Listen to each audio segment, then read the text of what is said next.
ऐसा क्या हुआ कि दक्षिण का एक छोटा सा संगठन कुछ ही सालों में देश भर में फैल गया? आरोपों और सवालों के दौर के बीच पीएफआई कटघरे में है। आतंकी समूहों से जुड़ाव हो या टेरर फंडिंग का मामला, सुरक्षा एजेंसियों की माने तो पीएफआई की पहुंच बहुत दूर तक है।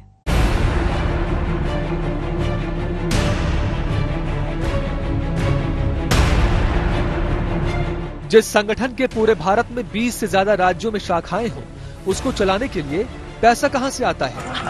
जिस संगठन पर देश में सांप्रदायिक माहौल खराब करने का आरोप है, उसकी फंडिंग कहां से होती है? इनकी फंडिंग देश से भी होती है और विदेश से भी होती है। देश में ये बहुत सारी ऑर्गेनाइजेशन से डोनेशंस लेते हैं, बहुत सारी अपने आप को सोशल ऑर्गेनाइजेशन दिखाकर, और बाहर की मुल्कों से भी, जैसे पाकिस्तान,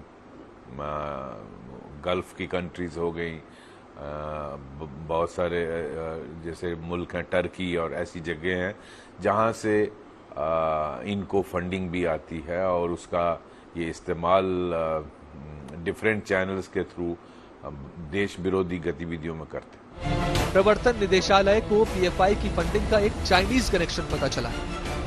ईडी ओमान में काम करने वाले एक ऐसे शख्स की जांच कर रही है जिसको अपने साथ काम करने वाले एक चीनी मूल के आदमी से 1 करोड़ रुपए की फंडिंग हुई है। ईडी के मुताबिक पीएफआई सदस्य और उसकी student wing campus front of India के रऊफ शरीफ के बैंक अकाउंट में पिछले दिनों 1 करोड़ की रकम का लेन देन हुआ है।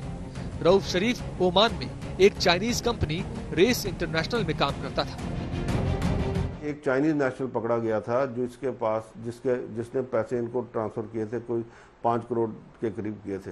वो उससे पता लगता है कि पैसा जो है इनका बाहर से आ रहा है, और जब एनआईए की इन्वेस्टिगेशन हुई है उसके अंदर पता लगा है कि ये इनका जो फंडिंग है सारी की सारी बाहर से हो रही है, हिंदुस्तान से नहीं, बाहर के मुल्कों से, पाकिस्तान से भी हो रही है, चीन से भी हो रही है। इसका मतलब ये दर्शाता है कि ये जो एक ऑर्गेनाइजेशन है, ये ऑर्गेनाइजेशन उनके इशारों पे, लोगों के इशारों पे चल रही है, और इसने सोशल मीडिया, इंटरनेट और बाकी जो है, मतलब कि एक बयानों को गलत मरोड़ के लोगों के अंदर एक भय फैलाना, लोगों को अंदर ये बताना कि जी इस्लाम के खिलाफ ये हो गया है, तो वो जो एक फीलिंग है वो प्रोवोक करना। ईडी के मुताबिक पीएफआई इसी तरह से खाड़ी देशों से हवाला के जरिए फंडिंग हासिल करती है। ईडी के मुताबिक पीएफआई ने UAE, Qatar, Oman, Kuwait, Bahrain और सऊदी अरब में डिस्ट्रिक्ट एग्जीक्यूटिव कमेटियां बनाई हैं, जिनसे फंडिंग जुटाकर भारत भेजी जाती है और भारत के खिलाफ गतिविधियों में प्रयोग में लाई जाती है। तमाम इनका पैसा विदेशों से आता है। तमाम गल्फ कंट्रीज ऐसे हैं जहां अतिवादी संगठन हैं।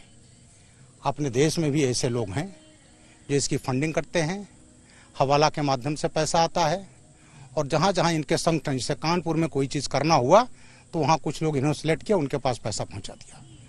दिल्ली में हुआ, दिल्ली में जो प्लान किया पहले से कैसे करना है, वहां पैसा पहुंचा दिया।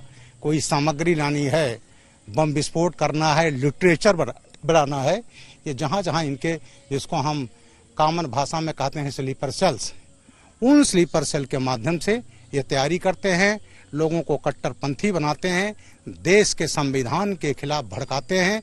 कहते तो ये हैं कि हम अल्पसंख्यकों के लिए काम कर रहे हैं, उनके वेलफेयर के लिए काम कर रहे हैं, उनकी सुरक्षा के लिए काम कर रहे हैं, लेकिन कुल मिलाकर के ये आतंकवादी संगठन। क्या ये जो नंबर ईडी ने आप लोगों के सामने रखा, मीडिया के सामने रखा, इसमें कौन सा बड़ा इन्वेस्टिगेशन है? This numbers are open numbers that Popular Front yearly submits to the income tax department.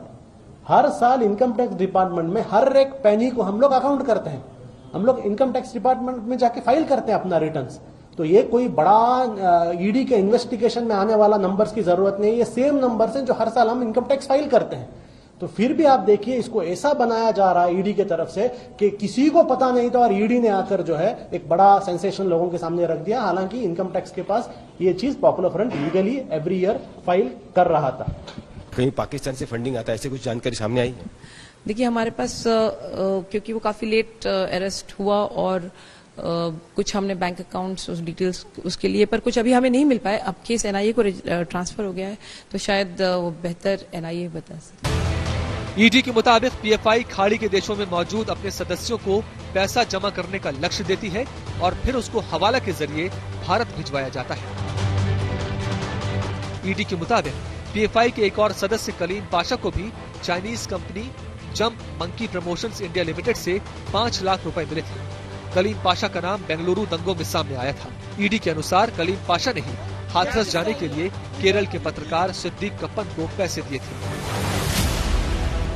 PFI अपनी वेबसाइट के जरिए भी चंदा इकट्ठा करती है। उसकी वेबसाइट पर डोनेशन का एक लिंक होम पेज पर ही नजर आता है। जांच एजेंसियां लगातार पीएफआई को भेजे जाने वाले अकाउंट होल्डर्स के खातों को खंगाल रही हैं।